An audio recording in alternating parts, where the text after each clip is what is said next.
Now, this is a review I personally have been looking forward to for quite some time. In fact, I ordered this custom model sometime last year around summer and picked it up at the Amsterdam Collectors Fair from TWC Customs. So, how has he managed with the custom model of a Southwest Airlines? Let's find out in this review.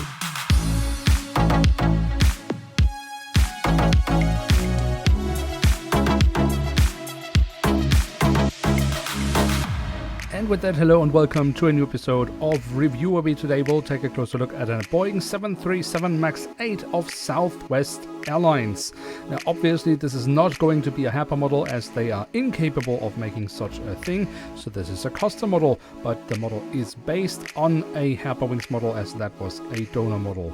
Now, we can already see he has modified the box to represent the Southwest branding here at the front of the box. That's lovely.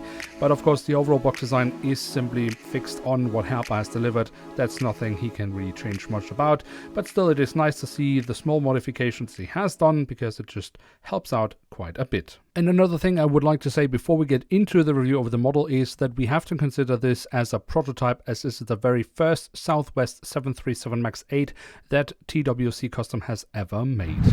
And so here she is, the Boeing 737 MAX 8 in the current standard livery of Southwest Airlines. The airline, of course, updated their livery already quite some time ago, but we have unfortunately never ever seen any scale 500 representation of the airline in this new standard livery of the airline. In fact, the last time we saw a scale 500 Southwest Airlines model was from Herpa Wings back in 2011, so we are talking more than a decade ago.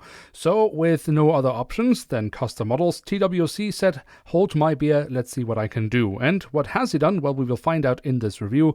So let's start off with the tail section, where we on the vertical stabilizer have the Southwest Airlines color scheme. In that we also find the flag of the United States of America, although maybe here a little bit more detailing could have been beneficial. In any case, on the fuselage we then find the full registration code of the aircraft, the ETOPS marking, and another few digits which I believe are the internal registration code of the airline. Then we have the set dome on top of the fuselage. That's of course a leftover of the donor model, but I was quite curious about this part because TWC of course had to apply the base color across the entire fuselage, including the set dome, but I think it's done quite well around this section of the aircraft. And then towards the very tail of the aircraft we have the leftover from the donor model in form of the detailing here at the APU exhaust. Now, at the front of the aircraft and across the fuselage, we then have the writing of Southwest. We find another little logo next to the cabin door. We have some lovely detailing in the cabin door, but if I could have added a little bit more here, it would have maybe been one or two hatches or some static ports. That would have been quite lovely on the model. And that's also something worth mentioning around the cockpit section itself. Here we have the cockpit windows with the metallic edges around that, but also here maybe one or two small sensors. Some window wipers would have done really brilliantly on the model. But let's take a look at the engine nacelles to see what TWC has been able to do here.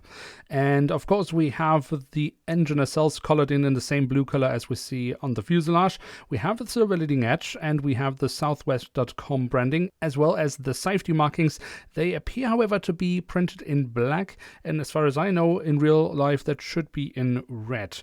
But the overall detailing on these engines is really nice. Also the physical detailing, that's of course from Herpa Wings, is really lovely on the 737 MAX. Now on the fuselage, just above the wings, we do have the emergency exit printed on, and that leads us straight to the wings, which we should also take a closer look at. Starting off with the top side, we can see the different flaps, slats and spoilers carved out quite nicely, although a bit drowned away by the grey base paint, but we do have the markings for the emergency exits printed on. That's lovely.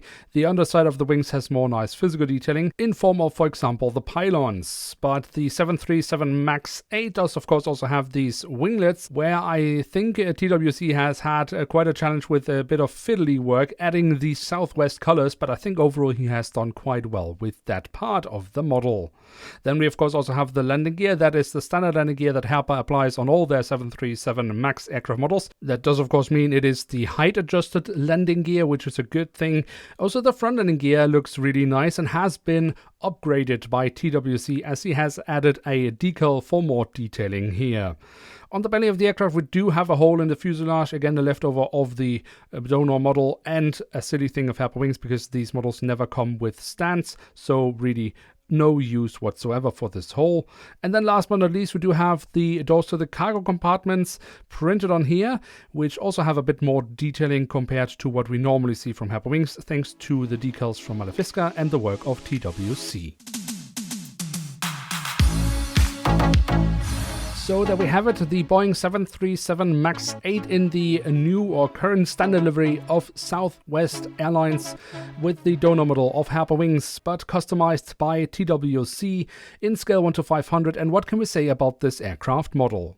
Now, one thing I do need to mention is that even though I maybe wasn't the first one to receive a Southwest model from TWC, I do believe I was the first one to order one from him, and we have to consider this aircraft model as his prototype, because this is pretty much the first Southwest aircraft model he has made, and that does also explain some of the imperfections, because he simply had to learn.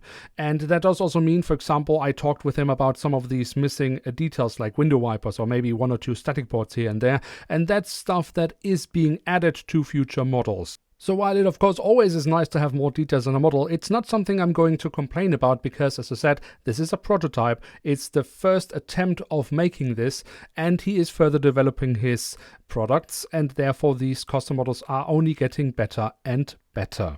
Now, one thing I have been wondering about ever since I received the model was the blue base color. This is something he had to paint on the model himself, and I was wondering if this is the correct blue tone. Now, if a manufacturer like Herpa makes models, they do get the color codes from the airlines themselves, so there should not be any guessing game.